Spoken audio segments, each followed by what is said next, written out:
So they said, look, how about we teach you to code in your lunch hour? And I thought, okay, I've always thought maybe I wasn't suited to it because I didn't do a lot of STEM subjects at A level Yeah. and degree, but actually I was pretty good at them at school.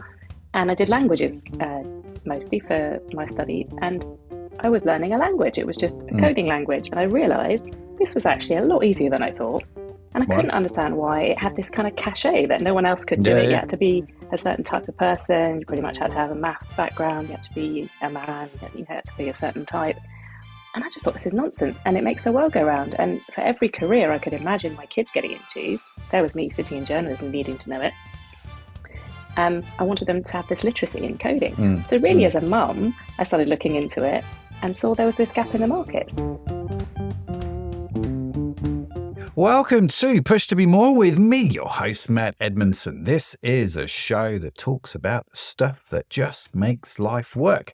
And to help us do just that, I am chatting with today's guest, Liane Katz from Mama Codes, about where she has had to push through, what she does to recharge her batteries, and what more looks like. The show notes and transcript from our conversation will be available on the website, pushtobemore.com. On our website, you can also sign up for our newsletter, and each week we will email you the links and the notes from the conversations. They get delivered automatically direct to your inbox, totally free. So make sure you head over to pushtobemore.com and sign up for that. Now, you are listening to this episode thanks to Liane Media. They're the experts who help busy entrepreneurs and leaders like us start their own successful podcasts. Oh, yes. You know what? Starting this podcast, I have four now. I have four podcasts. And let me tell you, they're the best things I do in business. They open doors to a whole new world filled with fantastic people, inspiring stories, and opportunities to really connect with people from around the world, with my customers, my team, my suppliers. And you know what? I honestly think anyone with a passion or a business should consider hosting their own podcast because of the difference it can really make to what's going on. But of course, there's always a but, isn't there? It's not always plain sailing, getting everything set up, dealing with the tech, working out the best approach. They can all be headaches. And that's where Liane Media comes in. They're like my backstage crew, handling all the bits and pieces that make the podcast work, so I can just focus on having great conversations. So if you're wondering whether a podcast could help you reach more people with your business, well, give them a shout. AurienMedia.com is their URL, AURION media.com. Give them a shout. I think you'll enjoy it. Now, that's the show sponsor. Let's talk about the show's amazing guest. Oh, yes. Now, Liane Katz is a champion of digital literacy and diversity in tech. From her humble beginnings as a journalist, she embraced the world of coding and technology, leading to a remarkable career spanning 20 years in digital media. After a transformative stint of 12 years at The Guardian, Liane took what can only be described as a huge leap of faith, left her corporate role, and ventured into the world of entrepreneurship. She co-founded Mama Codes, an innovative coding school for children aged 3 through 11, designed to empower the next generation with crucial coding skills. I feel like I should probably sign up myself.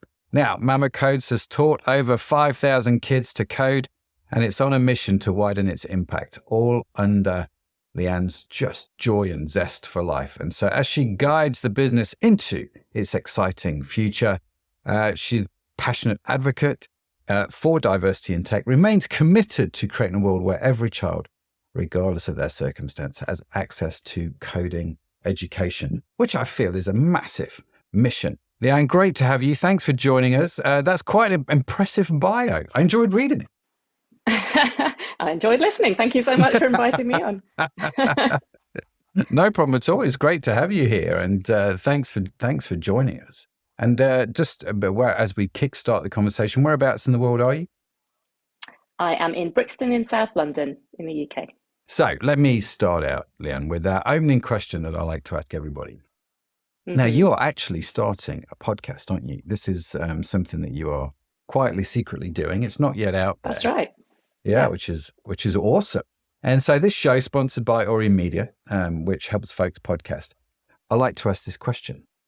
Now, you have your podcast, it's coming out. And if you on that podcast could interview anybody from the past or the present that's had a massive impact on your life, who would you interview and why? That's actually quite an easy question to answer. Okay. There's this incredible woman. She likes to go by a man's name, which I'll explain in a minute. But her real name is Dame Stephanie Shirley, and she likes to go by the name Steve. And the reason for that is because back in the 1960s, when she was setting up her business, hugely inspiring business, she wrote letters, biz dev letters, and she didn't get any answers with her name. So she just put Steve and saw if she would get more answers with a man's name, and she did. So it stuck. And back in the 60s, who could imagine it?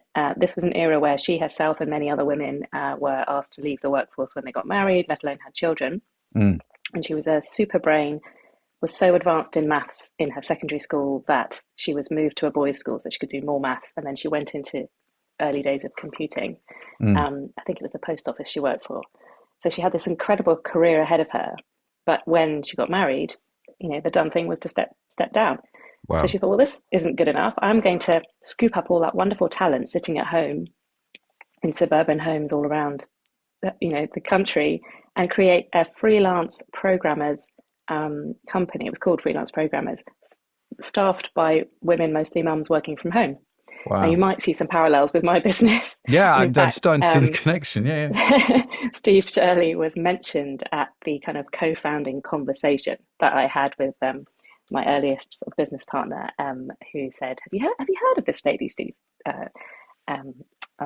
Shirley? And she's absolutely amazing. And she sets up this business, and go and look at it." And added to that, she was a kinder transport refugee who didn't speak a word of English at age 5 when she arrived with her sister. So there's an incredible story, and there's a wonderful autobiography by her called Let It Go, but the it is kind of IT. Hopefully going to be a film soon as well. She's the most wonderful speaker. I'm a bit of a fan. I'm a bit of a groupie. So follow her on Instagram, and you'll just never regret it. She's just incredibly inspiring. So I would love to have her on my podcast. Okay. And have you actually met her? Have you connected with her? I have been to quite a few of her talks, and I was very fortunate enough to speak to her afterwards and hear about her work with. She set up the Oxford Institute of the Internet. She set up Autistica, the charity that does research into autism because her son had autism. She's a philanthropist now. She managed to grow her business with this wonderful stories in the autobiography, which I urge everyone to read, and then sold it. She gave her employees and her team lots of equity in the business. So she actually made several of them millionaires when she sold it. And now she actually dedicates herself to philanthropy. Absolutely incredible individual. So I'd love to ask her some of the pressing questions of the day. Wow. That's an incredible story, isn't it? And I mean, I'm of a certain age, Liane, I have to be honest with you, where the 60s doesn't feel that long ago. I was born in the 70s. And so it's not like it was that far removed from my life, really. But another world for women in business at the time. Yeah. She couldn't get a bank account without a man with her signing for her. My mum's told me that story too. She was a businesswoman in the 70s and couldn't get a bank account without a man. That's crazy. So what was the business your mum did? Well, she had a few different things, but kitchen design was one of them. But my parents were both entrepreneurial, which I think has definitely shown me that is a normal thing to try your hand at. I think a lot of my friends who work in more corporate careers or civil service, sort of steady jobs with more security, they get palpitations when they think about doing something like what I've done. Yeah. Whereas for me, it's just kind of bread and butter. We were always helping our parents out on the kitchen table, filling envelopes or bags or whatever it was. And I could see the fulfillment and the flexibility that they had. And I think that really inspired me after quite a corporate phase in my journalism career. Yeah, I was going to say, because you were 12 years with The Guardian, weren't you? And so you didn't start out, or maybe you did start out in the entrepreneurial field and then you went into corporate, but it seems like the first part of your career was corporate and then you took the leap. What triggered that? Because I imagine it was quite, maybe I'm imagining this wrong, Liane, but I imagine it was quite fun working at The Guardian. Oh, it was fantastic. It was an amazing place to work, and I'm still good friends with many of the people that I met there. I suppose that, you grow through your career, don't you? And you look for different things and you look for different opportunities. And I'd been there through quite a lot of change. I'd done lots of different things. I'd been a travel editor. I'd worked on the politics desk. I'd done actually quite a lot of the first podcasts and a multimedia production. I loved that. Spoke to people in war zones. It was incredible. Mm. And then I had children, and I was the travel editor who could send herself anywhere, but I had this baby, and it was actually really stressful. So I thought someone else can have a crack at that. I'm going to give up this peachy role to the next person and look for something more project based. I mean, you can't Okay. hang on to that job if you don't want to travel all the time. Um, that would be a crime, right? So I Possibly. looked I for don't know. something. A I looked part of for me would be something. like, I want to give it a go. Oh yeah, no, I did do it for a while, and then Mm. yeah, I took my daughter to a couple of sort of coastal B&B reviews on the south coast and thought, yeah, I really ought to be getting a bit further afield. Um, so Good. I moved sideways, and it was actually, I mean, it was quite painful at the time because obviously you'd, you'd worked all your previous Mm. years to reach that kind of job, but I wanted something that didn't, follow the daily news agenda. That was quite stressful. Trying to work part time, trying to come back into that after a few days out, and I thought, there's all this stuff going on in the basement. I've heard there's an interesting project down there. They're kind of building the new website. At that time, it was the first time it optimized for a mobile phone screen. I know that sounds Right. like really weird, but back in only about 12 Back in years the ago, day. Yeah, not that far, yeah. wasn't the default. And there was a basement of 65 developers cooking something up down there, and I was seconded as a sort of journalist, media person to go and sit down there and make sure it looked and felt like the Guardian. And it was really fascinating. It was a complete culture change. Um, it, can you imagine 65 developers? How many do you think were women? Even somewhere at like the Guardian looking to find I can't diverse imagine talent. hardly any of them were. One. What? Oh, There jeez. was one woman and 64 men. And I thought, what is going on here? Mm. And it was a complete culture change. Everyone in the editorial bit was flamboyantly dressed, mostly female, very extrovert, very chatty, very sweary, and really fun. And everyone in the basement was kind of very introvert, death metal t-shirts everywhere, Yeah. really Your strange jokes. typical coder. Yeah. And I just thought, wow, why is this like oil and water? Why are you guys not more integrated? Why can't there be more Yeah. movement between the two and collaboration? So I was kind of like the diplomat there. Anyway, long story short, we realized as non-coders that the developers held all the keys to the Hmm. future of the business, and we needed to understand their work better. We needed to understand it to be able to commission it more effectively, and we were spending huge amounts of money. And so they said, look, how about we teach you to code in your lunch hour? And I thought, okay, I've always thought maybe I wasn't suited to it because I didn't do a lot of STEM subjects at A level Yeah. and degree, but actually I was pretty good at them at school. And I did languages mostly for my studies. And I was learning a language. It was just a Mm. coding language. And I realized this was actually a lot easier than I thought. And I Right. couldn't understand why it had this kind of cachet that no one else could do Yeah. it. You Yeah. had to be a certain type of person. You pretty much had to have a maths background. You had to be a man. You had to be a certain type. And I just thought, this is nonsense. And it makes the world go round. And for every career I could imagine my kids getting into, there was me sitting in journalism needing to know it. I wanted them to have this literacy in coding. Mm. So really, Mm. as a mum, I started looking into it and saw there was this gap in the market. So there were lots of redundancy rounds, and I sort of ignored the first few. And I thought, actually, I really want to just have a new chapter, and this will allow me Wow. a bit of a cushion of security to have that money. I'd been there quite a long time. And so the first thing I did was I left and I actually launched my own consultancy. So that was a bit safer. Like I was Yeah. selling what I already knew. Anyone who's done a startup or started a business will know that it involves learning a huge amount of stuff you don't know. It can be quite uncomfortable and exhausting, right? So Yeah. I had this consultancy, I had a bit of money coming in, I got some good clients. And then on the side, I had a bit of time to kind of tinker with other things. And that's when I had Mm. this conversation about Stephanie Shirley and started to really get involved in testing out this idea that there was a different way we could engage young people and children and Mm. families, actually, the adults around them, in understanding what coding was, putting Yeah. aside their preconceptions and their fears about it. Because, sort of, even now, but particularly back then, sort of 6, 7 years ago, talking to parents about why their kids should get on a screen and do more coding was quite hard work. They Yeah. were very opposed to it. They were sort of gatekeeping and very worried about screen time. And here were these mums, not trained teachers, not trained coders, trying to say, we've got another way, you should try it. So really, the only way we got through that was to invite them over to our homes with iPads and get them coding themselves, the Wow. parents. Hooked them up to the telly, gave them a glass of wine or a coffee, depending on the time of day, and they loved it. And it was just Wow. that experience of this is what it actually is like, Mm. and myth busting. And really, that's kind of how I knew that there was a bit of a demand for this, because if those parents would turn up and learn, they were keen but Mm. clueless, in their own words, about Keen but coding for their clueless. kids. That's how I feel On the throughout most of my life, to be fair. Keen but yeah, clueless. yeah, as long as we know we are, right, that's fine. So they started tripping me up in the street on the way Mm. to school and asking me for more of that, but for their kids. Mm. And I went home, I felt so cool. I could tell my kid I'd done this thing. We coded jokes, right? So it was quite funny. We got them coding little knock knock jokes. Okay. And they went home and they showed their kid.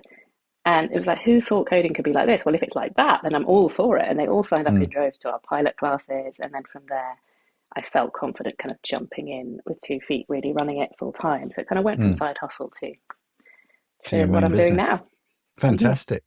Well, that sounds like a fascinating journey. And it's interesting. I always find it fascinating with entrepreneurs when you talk to them, Liane, that they start doing something and they see a need, and there's lots of little pivots along the way. And they sort of end up in these really unique places where they never, ever thought that they would be. Like, if you asked me 10 years ago, or maybe 15 years ago, would I be where I am now? I could never have predicted that. And that for me is all part of the fun of it all, isn't it? Is this journey that you go Absolutely. on. But I'm kind of And curious it feels because, to me that it's almost more right than ever before. It's taking little pieces of my experience and my mm, skills and my interests from all around my career and before that, and just interests that I've always had. I've yeah, always loved young children. I've always loved teaching them, even though I wasn't trained. This job has allowed me to jump into primary schools and just teach and do just holiday go for it. camps and be really silly and, Mm, to really go for it. So, yeah, I realized quite quickly once I'd made that leap that this just felt more right than anything I'd ever done before, even if I was on a mm. massive learning curve. It's an interesting phrase, isn't it? It felt more right in the sense that listening to you talk, all these little bits of stuff that you've learned along the way has sort of been almost like destined. Oh, you learn this stuff on the way, and here you are now. You're right for this sort of this part of your life, and so it feels more right. Looking back then to your younger self, or if you had a conversation with your younger self, did you feel that sense of it didn't feel right earlier on in your career, or it felt right, but this just feels even more right? It's just getting better and better. I think with any role, whether you're an employee, a founder, a CEO, um, there are lots of things you enjoy in your job and some that you really don't. And it's about that balance, isn't it? When things are Mm, tilted one way, then you think, well, I'm on my way to somewhere. I'm looking for promotion. I'm looking for the next thing. This job will give me access to that, or this job will teach me these skills. But I think nothing really, for me, nothing really compares to being your own boss. You have ultimate mm, flexibility. I think when I made the leap from that sort of corporate, fixed, timetabled, office-based job into running my own consultancy, I had two tiny kids then. My son was 2, my mm. daughter was 5, and I actually said to some of the clients I was pitching for work from, I have another project on a Friday. I'm not available on a Friday, and I didn't tell them that was my son. I just said I'm just not available. So it sort of gives you a bit of a respect for your own time that I Mm, think I didn't have mm, as an employee. I was mm, just that sort mm. of on the hamster wheel, and I loved it for a time, and then I sort of stopped loving it. And I think that's when you need a new challenge. Need to move, yeah, we need to move on. So now it feels more right. Um, that's interesting. And so it sounds, listening to you talk, almost idyllic, like the stars aligned along, this beautifully carved path. But knowing a bit of the backstory, and that's not exactly true. There were some challenges you faced along the way, right? It's not all been sunshine and rainbows.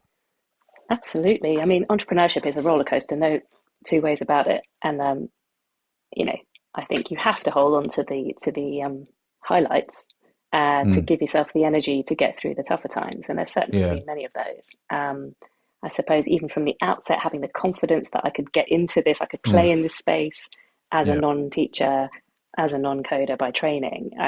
All the sort of early adopter parents near me were sort of asking me, so what is your background? And I kind of had to have a good answer because really I'm one of you, and I've got really into it, and I'm about 2 months ahead of you on the learning curve. Wasn't really going to cut Yeah. it. um, there was a journey to believing in myself, and I remember Mm. going to the BET show, the EdTech show, the biggest EdTech show in Europe, Yeah. if not the world, I think, at Excel. Just finding out who else was there, and just my mission was to understand: can I play in this space? Will I be Mhm. taken seriously? And I put my hand up in lots of seminars, and teachers came flocking over with their pencils and their paper, saying, "Please give me your number. We need your materials. We need you to train us in this coding business," because it got added to the curriculum in 2014, but with very little guidance for teachers. Right. So, kind of a couple of paragraphs, and no consistent training, very little material. So, if your ICT coordinator was passionate about teaching coding, had some knowledge, then fantastic. But so many were given that job, like you were given literacy coordinator, and Mm. they didn't have that support. So there was a huge need, and I thought, I'm just gonna turn up with this crazy brand name mama codes, and it'll stop them in their tracks at least to ask me, why are you called that and who's it for? Funnily enough, there's a lot of teachers who are parents as well, so Yeah. they were interested for their own children, and actually we got loads of interest. So that was, I guess, the first challenge was sort of confidence, building Mm. that up, and it's something I still struggle with. I really have to work at it. I have a great coach. I do affirmations when I'm going into a difficult meeting. I really have to I wear a particular jacket that gives me quite a lot of confidence, um, and I think that really takes that confidence barrier really hits a lot of female founders I know, and I Mm. find a lot of support from networks of female founders. There's a wonderful one called Hive Founders that I'm part of that's free and really Hive. Yep. fantastic. And I formed some fantastic partnerships and friendships through that. Everyone's much more sensitive to those particular challenges, the extra layer of challenge that any Yeah. entrepreneur faces, finding suppliers or Mm. investors or marketing people. But somehow there's just this extra layer, particularly when it comes to fundraising, whether it's lack of experience, lack of confidence, particular questions and assumptions that investors make, asking around, are you about to disappear on maternity leave and things like this. It Yeah. still Yeah. happens. Yeah. And traditionally, there are just more men in those kind of Mm. financial background roles who then could go into a fundraise more confidently. And I've literally had to go and learn a lot of skills and do a lot of Mm. training and reading to feel as confident. So, I mean, I remember pitching to a room of sort of 20 something childless men and then just literally glazing over. They had no idea what my product did, Oh. no understanding of why it was useful. But then getting into the room where people did see the potential, it's really going Yeah. to change the whole future of work. Yeah. And people who care about social impact, people who care about Yeah. inclusion, whole different story. So I guess, the Sometimes. Yeah. confidence, the fundraising, those are the areas. So it's interesting. I'm listening to you talk about that. So here you are, a few months beyond everybody else in your journey. I find it fascinating that you wear a certain type of jacket when you go in certain meetings, and it's funny how as humans we find these things which just work for us, right? And you can't explain it, you don't know why, but there are the things that we do to help ourselves, and to feel. I remember having a conversation with my daughter. She's 16. She's just doing a GCSEs actually. Has an exam Good even luck. as we're talking. Yeah. God bless her, Oh, because I didn't enjoy those days. And so I remember talking with her a couple of weeks ago, and she said to me something quite profound. She said, "Dad, I've kind of come to the conclusion, watching you work, that you don't really know a whole great deal, but you just sound really confident when you talk." And I said, I think you have discovered the secret. I said, it's a lot like, I heard the analogy somewhere. I can't remember where it was. I think it was in a movie. The Replacements with Gene Hackman. That's where the movie said, right. a lot of you're like a duck on the water. That everything above the surface just seems calm, but underneath your feet are pedaling at 1,000 miles an hour. Yes. Yes. And I That said was a to my, skill I can relate to. yeah, totally. And I thought it was interesting that my daughter at 16 has figured this out, because it took me years to sort of understand there's going to be this constant tension as an entrepreneur between feeling constantly inadequate, but also being strong enough and confident enough to inspire the team around you and the customer in front of you that you can do what you can do, right? I don't know if you found that. I can really relate to that. So what you were saying about, that kind of that sort of serene bird on the water and then the sort of flapping and paddling feet underneath. It's definitely how a lot of my journey has felt. And occasionally, it hadn't been all that serene on the surface either. Mm, I guess one other really big challenge I've had to face personally was that I had a very traumatic and very sudden bereavement a few years mm, ago. Massively shocking thing, and it was actually a crime. There's a criminal aspect to it as well. So just navigating that personally, and also wow. to try and sort of help my kids who were quite small get through it, Mm, was really difficult. And my business was quite young, my kids were quite young. There was this thing actually really messing with my well-being, and I always had this, um, you know, everyone knew me as the one who could cope. I had this kind of persona as the mm, coper, implacable. mm, Um, Give her the hard stuff. She's the fixer. She'll sort this all out. But actually, I just couldn't cope, and it took me a little yeah. while to realize that and get some help. And I was very anxious about being vulnerable with my team, with my investors. I thought this was something I just had to hide and bury, and I think a lot of people still feel like that. So I guess I wanted to mention it because I have got through it, and Mm, it's really important to recognize that if your well-being isn't right in front and center as an entrepreneur, mm, it's going to come and bite you at some point because yeah. it is just so tiring. I mean, it's absolutely wonderful. As you say, I'm painting the rosy picture here. It's all been this stars aligned and it's all much better now. But it's incredibly challenging. I lose more sleep for sure as a founder of my own business than I was as an employee. Yeah. Um, the buck stops with me. I worry about every individual of my team, both about them and will they leave and Mm, how will I navigate this challenge that's coming down the road. I've got 3 challenges in the same day. How do I deal with that?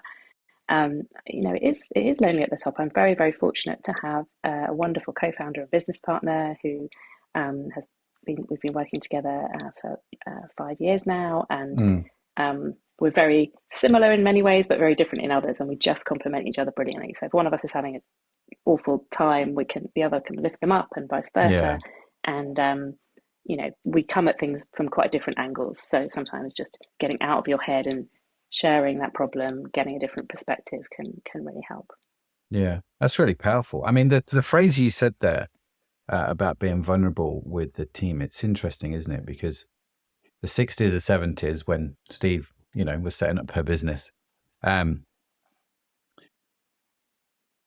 then leadership was all about, I know the right thing to do. We're going to go this direction. You don't question what I'm saying, this command and control type thing. Yeah. And now I think it's different, isn't it? And leadership and entrepreneurship is about confidence, but confidence isn't about denial of what's going on. And there's this real interesting phrase that you used about vulnerability. How did you, I assume did you become vulnerable with your team, and how did they respond when you did that? Yeah, I did. So I certainly did with my team. We're a very small team, as you might imagine. There's basically three of us full time, and then there's 25 in total, including all our tutors, but they're pretty part time. Mm-hmm. And we champion flexible and remote working way before the pandemic. So I don't actually see many of them day to day. Um, so I told my two senior colleagues who basically are in the management team with me, and they were incredibly supportive and continue to be because it's not a one-way smooth street Mm, coming back from something like that. And there are still days where I feel quite wobbly. Um, but I hope that by setting that example, they have felt able when they're having a tough time personally, something mm, going on in the family, that they can take the time they need. They can just say, "This is going on for me. yeah, Can you just cut me a bit of slack? I'll make it." And I know they'll make up the time. yeah. I mean, my operations and product head of ops and product, her sister had a baby last week, early, really early, Oh, wow. unexpected. And you wouldn't know from her output anything has happened, but she actually Mm, has like half her family camped out at her mum's house and she is looking after them all. mm, But because we're mama codes, she's working when she needs to work. It's yeah, mostly via Trello and Slack, and I know exactly what she's doing. And she's being super transparent, saying that I'm going to get to this on this day and this on this day. I know you're waiting for it; it'll be on that day. yeah, Anything else, let me know. Otherwise, just leave it to me; it will get done. And I'm like, great, yeah. amazing. We'll leave you alone. We'll cancel the meetings because you don't need to be on a Mm, call at a certain time if you're dealing with that. Um, Productivity is amazing. So I hope that by leading by example in a way and yeah, being really quite vulnerable, it has engendered that culture. But I do, there's a limit. I still worry about oversharing the detail or sharing with investors who may not be quite so, you know, but bought into that way of thinking that, actually, what do you mean the CEO is having a wobble and needs a day off? That's not really very, you know, That's not cricket, as though you might. reassuring. Yeah. So I think there's still a long way to go. And I think I wouldn't blame them for having a bit of a concern about that. At least they'd want a plan B if you were to need to step away for a while. But, the long-term benefit of actually taking some time to work on problems that you've got to then show up so much stronger and so much more productive. It's a no-brainer, really. Yeah, it is. And I think, the truth and the reality of life is when you lead people, a team of people, every single one of them at some point is going to go through something. There's going to be problems. There's going to be obstacles. And most of them are going to be unplanned. A bit like, you talked about the bereavement. You don't plan for that. It's not written in a script somewhere. You don't ask for it. Things knock you sideways. And I think how you care for people in those positions is really, really interesting. And my experience here is, if you personally as a leader have been through something, you don't have to have gone through what they've been through, but if you've been through something, you tend to be a bit more empathetic and a bit more helpful. A bit more compassionate. Yeah, compassion's a great word, isn't it? And pastoral, maybe, that sort of caring, because work is such a big part of your life. It is a big deal, 8 hours a day, if you're full-time on average, I suppose. But having someone that cares for you in that environment, I think is one of those unwritten rules of leadership that makes you actually quite remarkable. And I imagine, I don't know Steve, who you mentioned earlier, but I imagine in her life, that's probably one of the things that happened because she'd struggled so much and she could help people along the way. And I think that's probably one of the secrets to her success. I'm just guessing. I don't know. Yeah, I imagine it would be. And I think, she also had a very clear mission to level the playing field for women and give them the opportunities that they were very clearly denied at that time. And things have moved on a bit now, obviously, but I still feel that's a large part of our mission.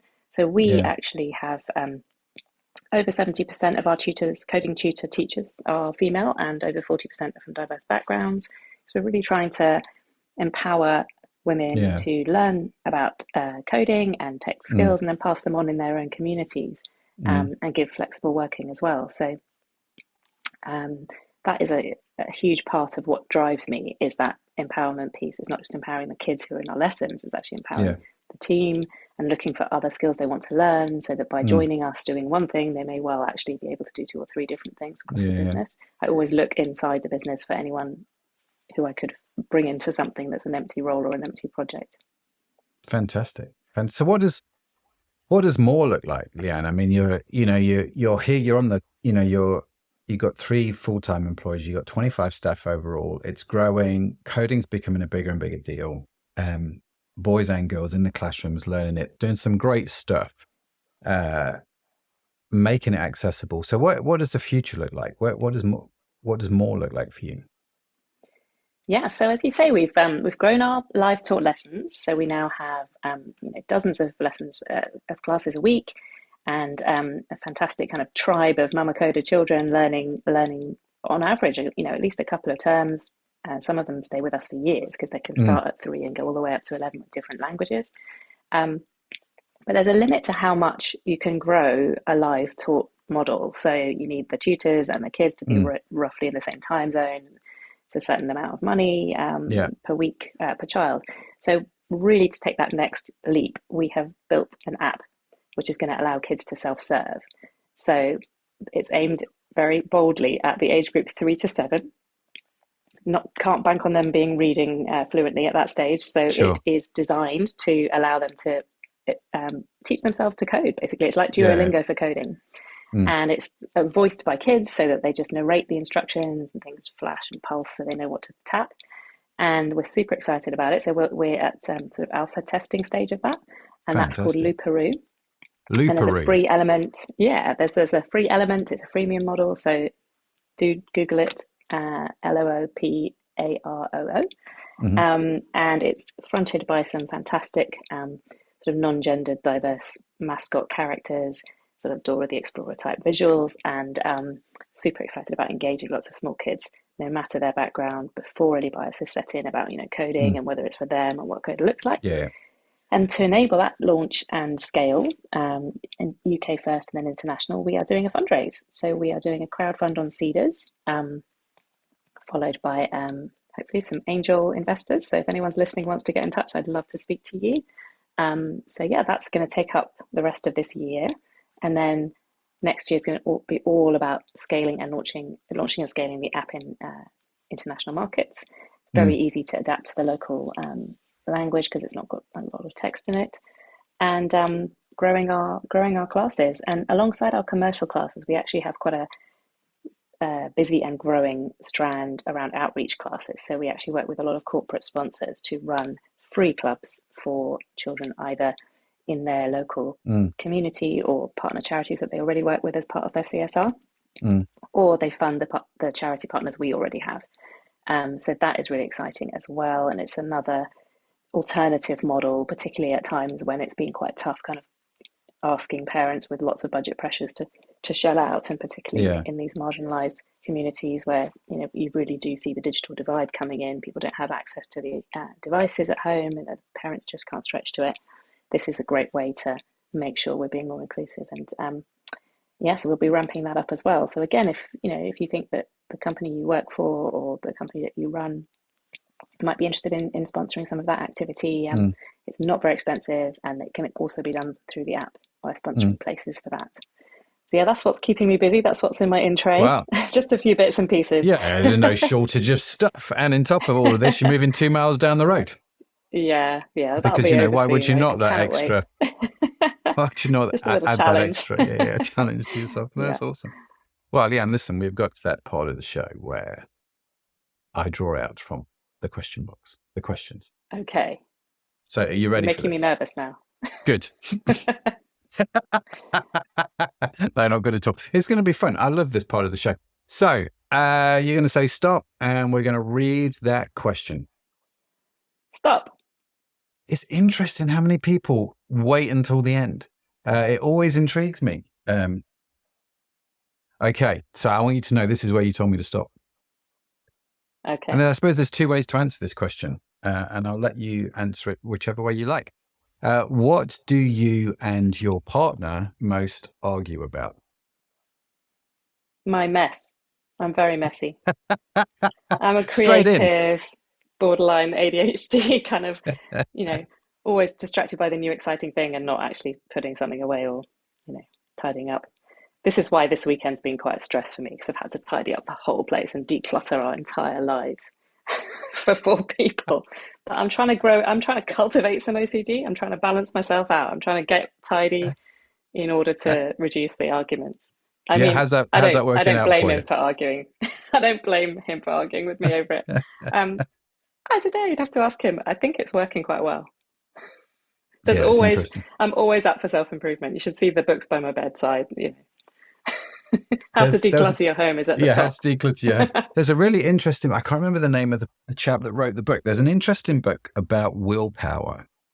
And because like you, I've read a whole bunch of books over the years, and some things stick and then some things don't. And I didn't quite understand why. So I remember reading the book about willpower, which I thought was really eye-opening, and explained why some things stick and some things don't with me. But it's interesting listening to you instantly go to my mess, because I've been married this year for 25 years. My wife is an absolute, it's awesome. My wife is an absolute legend. And it's a miracle she hasn't killed me yet. I mean, I'm going to be straight, right? Because I don't know. I don't think I'm the easiest bloke to live with.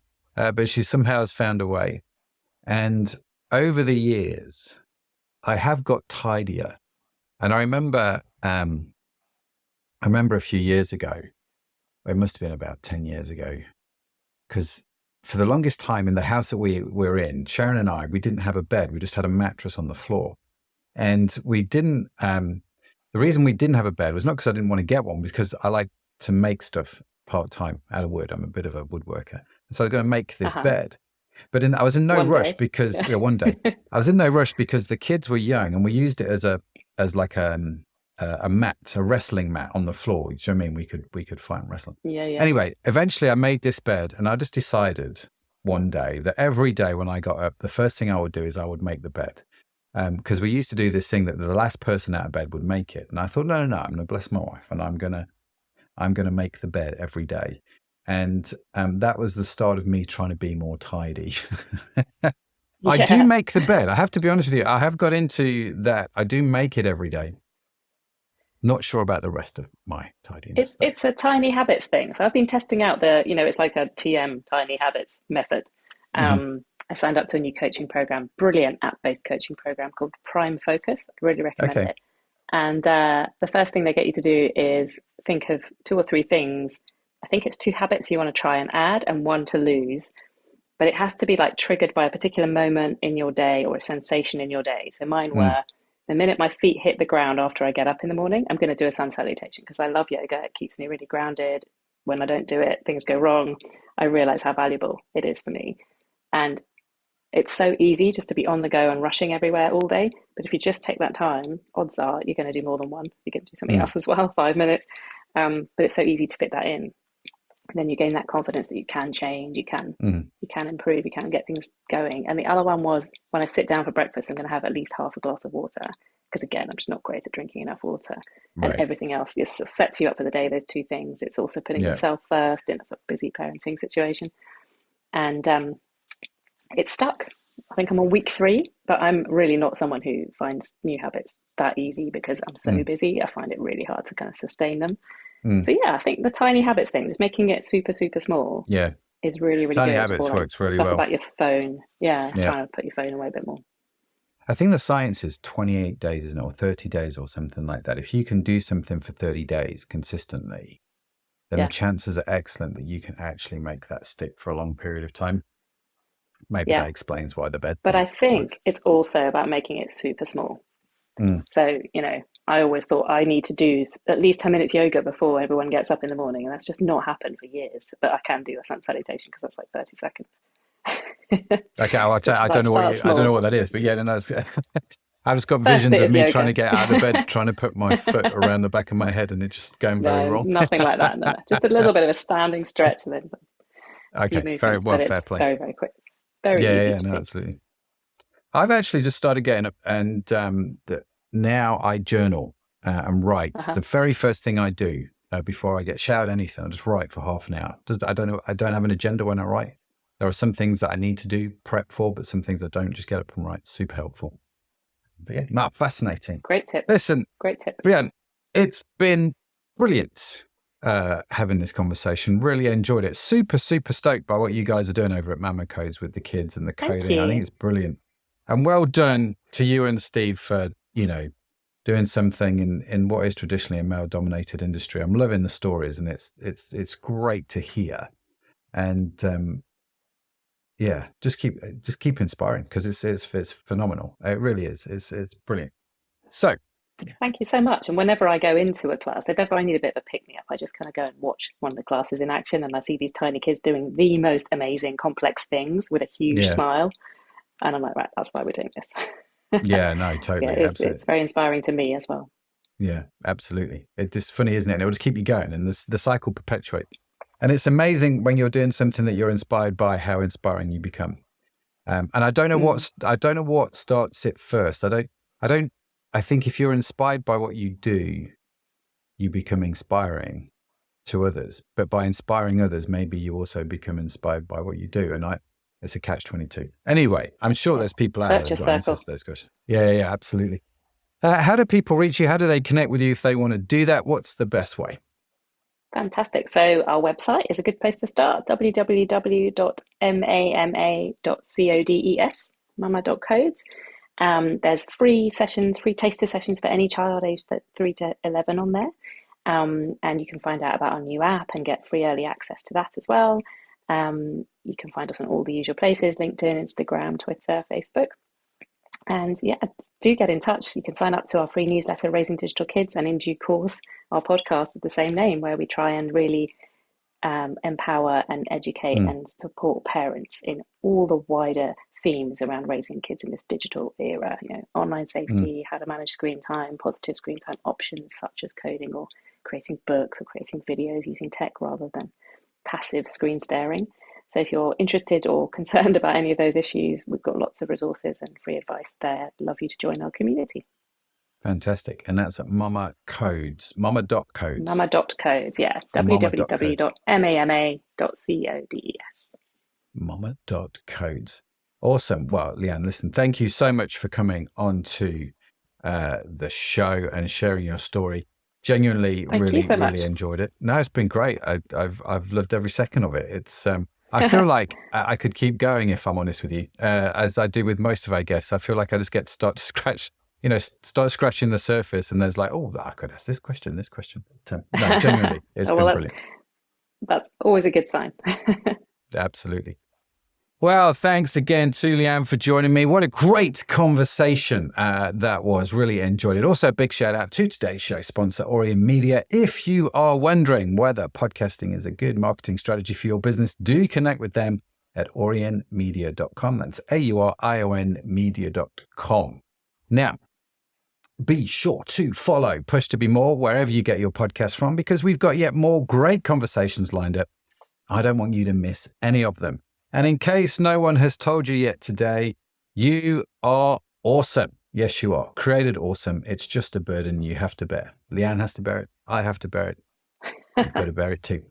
Now, Push to Be More is produced by Aurion Media. You can find our entire archive of episodes on your favorite podcast app. The team that makes this show possible is Sadaf Bainon, Estella Robin, and Tanya Hutzlak. Our theme music is by Josh Edmondson. And as I mentioned, if you would like to read the transcript or show notes, head over to the website pushtobemore.com, where you can also sign up for our weekly newsletter and get all of this good stuff direct to your inbox, totally for free. So that's it from me. That's it from Liane. Thank you so much for joining us. Have a fantastic week wherever you are in the world. I'll see you next time. Bye for now.